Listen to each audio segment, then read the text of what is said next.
এবার ঘাটালে বিরোধী দলনেতা শুভেন্দু অধিকারীর মিছিলে হাজার হাজার ভোটার আজকের মিছিলে যোগ দিয়েছেন।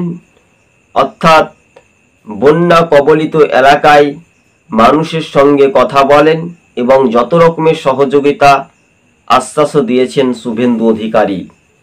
আপনারা দেখছেন টিভি সকাল ইউটিউব চ্যানেল। দর্শক বন্ধুগণ, 26-এ এবার কি ফুটবে পদ্মফুল, বাংলা ছাড়তে হবে তৃণমূল। ঘাটাল মাস্টার প্ল্যান্টের কাজ কেমন হয়েছে? তৃণমূল এমএলএ, তৃণমূলের সাংসদ, তাহলে কেন কাজ হচ্ছে না বা দুর্নীতির সঙ্গে জড়িত তা কিন্তু আরও এক ধাপে প্রমাণিত করে দিয়েছিলেন শুভেন্দু অধিকারী।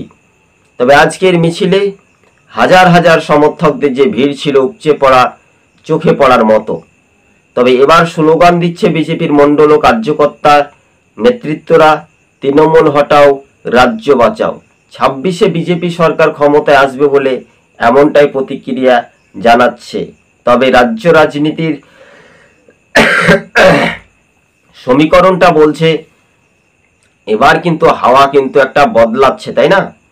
দিকে দিকে হাওয়া কিন্তু একটা বদলাচ্ছে। এই সমীকরণের যে একটা ঢেউ, যে রাজনৈতিক, সেখানে কিন্তু বিজেপি অনেকটাই শক্তি প্রয়োগ বা এগিয়ে থাকার একটা বড় বার্তা বা ইঙ্গিত আমরা জানতে পারছি।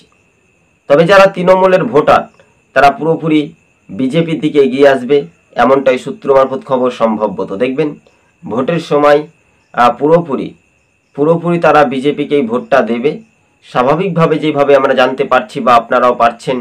কিন্তু আজকে জেলায় জেলায় যেভাবে বিজেপির সংগঠন বাড়ছে, সেখানে হিন্দু ভোটে কিন্তু একটা মেজরিটি বা ফ্যাক্টর হয়ে দাঁড়াতে পারে ভারতীয় জনতা পার্টি। দর্শক বন্ধুগণ,